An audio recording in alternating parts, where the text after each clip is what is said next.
Hello, epic viewers from around the multiverse. Prepare to bask in unprecedented glory, because today we're going to be reviewing Day 7 of the real-world job experience. How would I deem Day 7? Would I deem it to be insufferable? Would I deem Day 7 to be characterized by ineffable epicness? Or would I deem Day 7 to be characterized by insipid mediocrity? I would deem the experience as a totality to be a 0 out of 10 in the form of a quantitative score. Why? It was just unbearable, to say the least. I just come to standing up for 8 hours in a row incessantly, and of course, you guys know that induces chronic acute inflammation. So every joint, every tendon, every muscle, every bone in your body just succumbs to severe, chronic, inexplicable inflammation, which renders me speechless, to say the least, and it truly impairs me, debilitates me, and vitiates me. It truly slows me down and encumbers me. It's truly a burden, to say the least, and it impedes me and impinges on my health in every single way, shape, and form. So I also detest having Theory X managers preside over me. Now, all the managers, they are professional, affable, courteous, but they don't have to vex me, they don't have to harass me. I'm doing the work of 2 to 3 other people.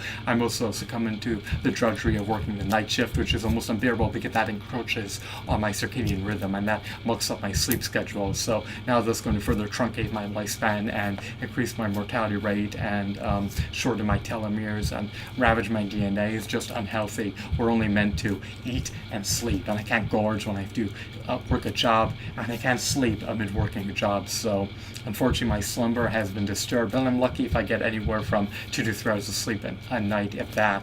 And I don't even have the time to eat. Now I'm eating anywhere from like 2 to 3 days a week at most, so it's just unbearable, to say the least. The job's encroach on my sleeping schedule, my eating schedule. Now I'm very diligent, I'm very studious, I always do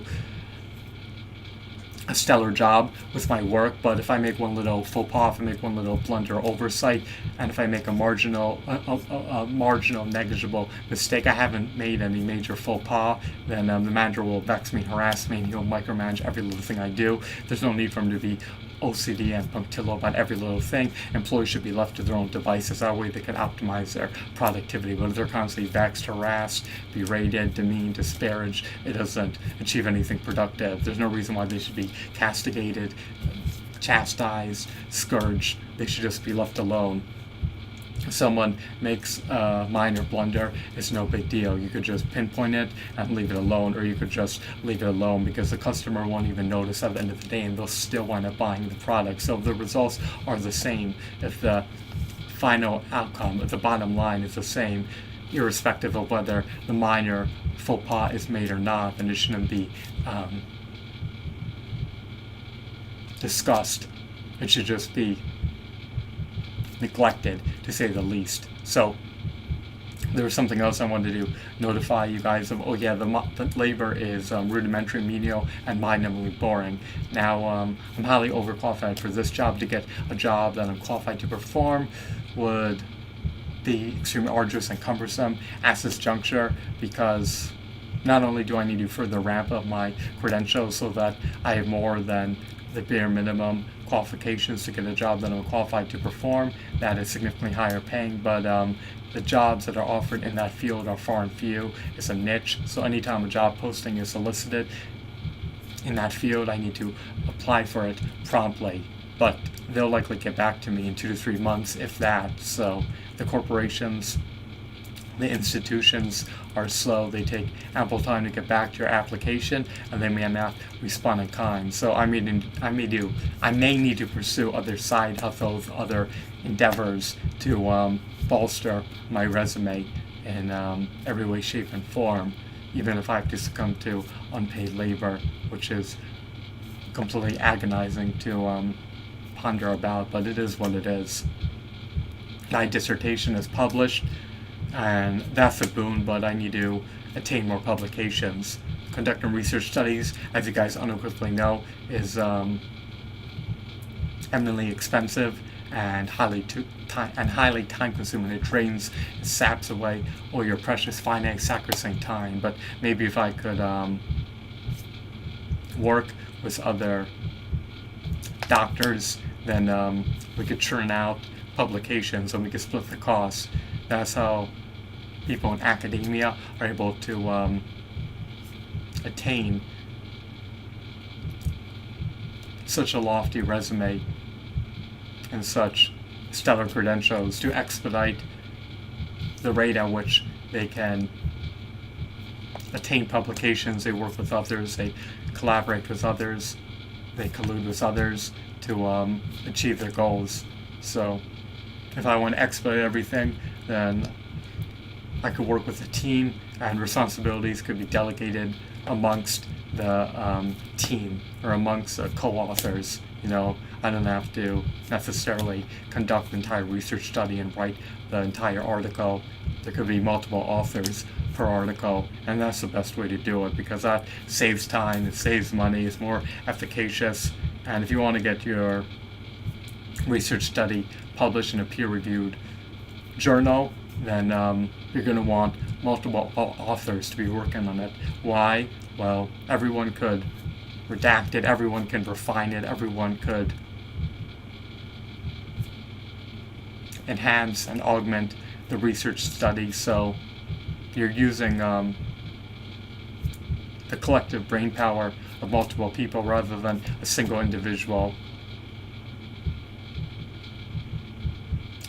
I'm fortunate enough that my dissertation is published in a renowned, illustrious academic database, but it's not enough to land me a high-paying job at this confluence of time and space. Maybe I'll need to have at least 5 articles published in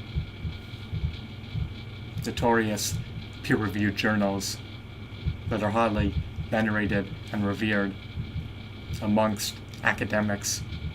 So there's no guarantee that I'll obtain a job even with that. The jobs are contractual. They're on a 3-month basis, and there's no guarantee of perpetual employment, and you don't get any fringe benefits, so you have to pay all your expenses out of pocket. And of course, the more money you make, the higher extortion fees you pay in the form of taxation, which causes chronic poverty, indigence, and destitution. So I apologize about the digression, but day 7 was a dreadful experience. It was abhorrent, and it's something that it's an experience that I want to evict from the bowels of my mind, but it's now indelible. It has marinated into my mind, and it's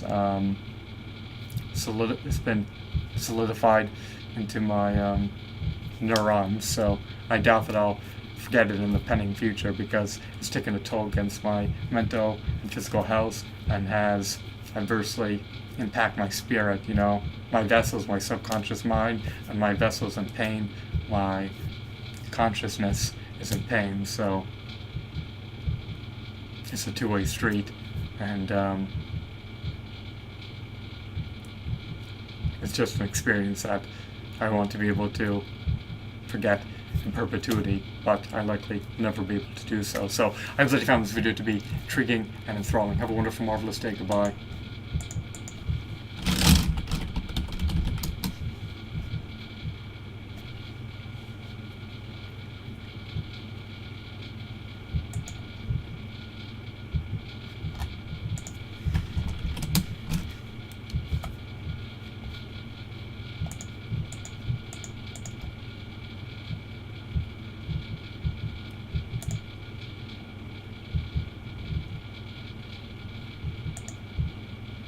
Alrighty.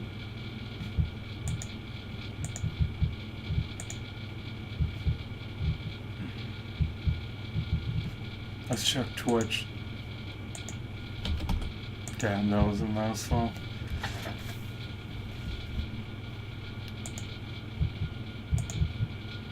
And damn, experience has been congealed in my mind.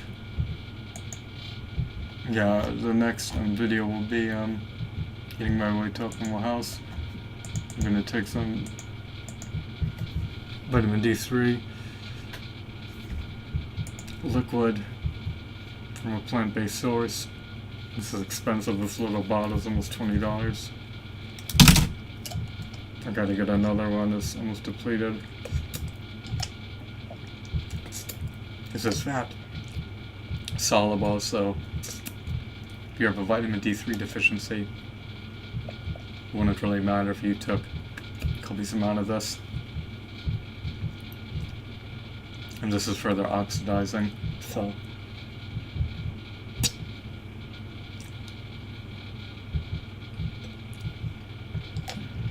I'd die if I don't have enough of this. Well, the consciousness can't perish, but your vessel can.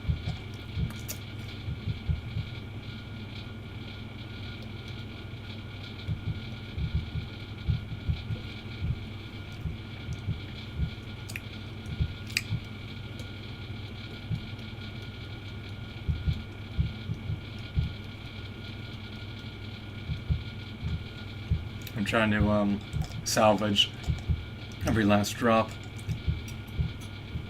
The dropper's depleted, the bottle's depleted. This is vitamin D3 from a plant-based source.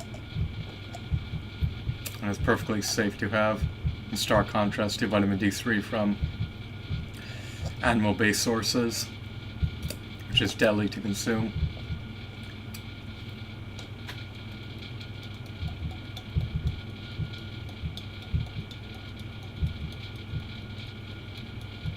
This won't get stored in my liver for very long. The remnants of this bottle were scant. There's a dearth of vitamin D3.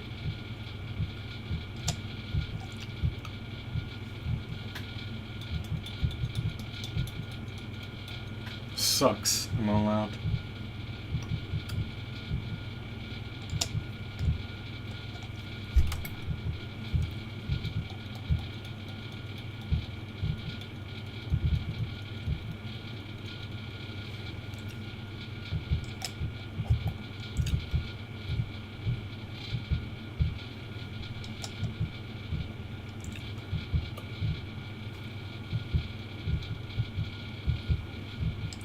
Alright, I guess I'm done.